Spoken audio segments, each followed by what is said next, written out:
আসসালামু আলাইকুম, ঈদ মোবারক। সবাইকে স্বাগত জানাচ্ছি জিগাতলার মানে বর্ডার গার্ড বাংলাদেশের সদর দপ্তর পিলখানার মূল গেট থেকে। গত রোজার ঈদে আমি এই বিডিআরের বা বর্ডার গার্ড বাংলাদেশের এই পিলখানার মূল গেটে হাতির ভাস্কর্য কেন, এটা নিয়ে একটা প্রশ্ন করছিলাম আমি, এবং অনেকেই ওই ভিডিওতে 1 মিনিটের ওই ভিডিওতে খুবই নেতিবাচক কমেন্টস করছেন যে আমি পিলখানা মানে জাস্ট ইচ্ছে তাই, যে অনেকে বলছেন আমি মাদ্রাসা ছাত্র, অনেকে বলছেন আমি ভারত বিদ্বেষী, এই জন্য এটা নিয়ে করছি, অনেকে বলছেন তাতে আমার সমস্যা কি। আচ্ছা, প্রথম কথা হলো অনেকে কে কী নেগেটিভ কমেন্টস করছেন সেগুলো সবার আমার উত্তর দেওয়ার আমার পক্ষে সম্ভব না। আমি জিগাতলায় 10 বছর ছিলাম, ঢাকা কলেজে পড়াশোনা করছি, এই পিলখানার ভিতর দিয়ে ওই সময় অনেকবার আসা যাওয়া করছি। পিলখানায় মোগল আমলে বা ব্রিটিশ আমলে হাতি পালতো বা হাতি রাখতো, এটা আমিও জানি, কিন্তু আমার প্রশ্নটা অনেকে ধরতে পারে না। আমি প্রশ্ন করছিলাম যে বিডিআর বা আমাদের বর্ডার গার্ড বাংলাদেশ তাদের এই সদর দপ্তর গেটে হাতির ভাস্কর্য থাকতে হবে কেন? মানে এখানে মোগল আমলে হাতি পালতো, তার জন্যই আমাদেরকে এই যে আমাদের ঐতিহ্যবাহীর একটা সংগঠন বা যেমন বিমান বাহিনী, নৌবাহিনী, বিমান বাহিনী, আপনি বিমান বাহিনীর হয়তো বা সদর দপ্তরের সামনে বিমান রাখা আছে, নৌবাহিনীর নৌকা বা জাহাজ, তো সেরকম কিছু তো এখানে থাকতে পারতো। এখানে হাতি ছিল তাই হাতির ভাস্কর্য রাখতে হবে এমন কোনো কথা আমি জানি না কেন। যেমন দেখেন এই হাতি দূর থেকে হাতিগুলোর মাথার জন্য এখানে যে কিছু ঐতিহাসিক বিষয় দেওয়া আছে, এটা আমরা অনেকেই জানি না। যেমন এই যে দেখেন রামগড় লোকাল ব্যাটালিয়ন 1795 সনের, এটা কয়জন দেখছেন?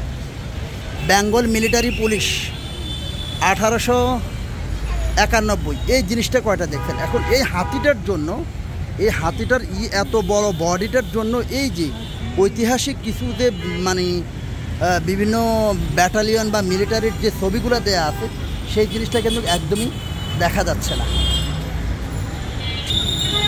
তো আমার এটাই জানার ছিল যে কেন আমাদেরকে এখানে হাতি রাখতে হবে, কেন এখানে হাতি রাখতে হবে। এটা আমার দেশের একটা বিষয় নিয়ে আমি একটা প্রশ্ন করছি, সেটা আমি করতেই পারি, কিন্তু সেটা নিয়ে আমাদের পাশের দেশের অনেকে খুবই নেতিবাচক মন্তব্য করছেন। যেমন দেখেন যেখানে ইস্টার্ন ফ্রন্টিয়ার রাইফেলস 1920 সাল, তো দেখেন এই যে হাতিগুলোর নিচে, হাতিগুলোর ঠ্যাঙের নিচে, পেটের নিচে ঐতিহাসিক বিভিন্ন ব্যাটালিয়নের যে ছবি দেওয়া আছে, এই ইতিহাস আমরা কয়জনে দেখছি? সবাই যারা আমরা এটা সামনে দিয়ে যাচ্ছি সবার বিশাল বিশাল হাতির পেট, নাক, মুখ এগুলো চোখে পড়ছে। তো আমার যেটা প্রশ্ন ছিল, কেন আমাদের এই বিডিআরের ঐতিহাসিক বা এমন কোনো কি নাই যেটা এখানে সামনে দেওয়া যাবে? ওই ভিডিওতে আমি একটা প্রশ্ন করছিলাম যে হাতি আমাদের বিডিআরের কোনো হস্তি বাহিনী ছিল আছে কিনা। হস্তি বাহিনী যদি থাকে তাহলে হাতিটা ঠিক আছে, এবং অনেকে ওই ভিডিওতে কমেন্ট করেন যে হাতি শক্তির একটা বাহক, হাতি মানে ক্ষমতার একটা বাহন বোঝায়, এই জন্য রাখে, এমনটি হলে ঠিক আছে। তো আমি জানতে চেয়েছিলাম যে হাতি কেন। আমাকে যদি কেউ বলেন যে এখানে পিলখানায় আগে মোগল আমলে হাতি রাখতো তাই হাতির ভাস্কর্য, এটা অন্তত বাংলাদেশের নাগরিক হিসাবে আমি স্ট্রংলি এটাকে আমি করব, মানে প্রোটেস্ট করব যে আমার দেশের একজন আমাদের সীমান্ত প্রহরী, তাদের যেই সদর দপ্তর আছে সেখানে তাদের রিলেটেড আরও ভালো কিছু দেওয়া যেত।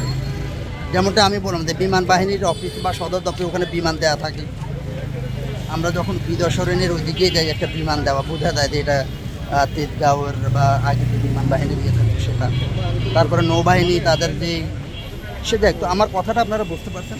তো সে দেখ, এটাই ছিল আমার প্রশ্ন যে আমাদের পিলখানা, যেমন যেটা আমি কয়েকজনকে কমেন্ট করছি, ভাগ্যিস মোগল আমলে এখানে হাতি রাখতো তাই হাতির ভাস্কর্য, হাতি না রেখে যদি অন্য কিছু রাখতো, ধরেন গরু ছাগল পালতো এখানে, ঘোড়া মানে গাধা পালতো বা অন্যান্য আরও, তখন কি আমরা সেই যেগুলো রাখতাম? তো এটাই ছিল আমার প্রশ্ন। সবাইকে অনেক ধন্যবাদ। যারা ওই ভিডিওটা দেখেন না, আমি ওটা লিঙ্কটা দিয়ে দেবো ডেসক্রিপশনে বা কমেন্ট বক্সে, আপনারা দেখতে পারেন।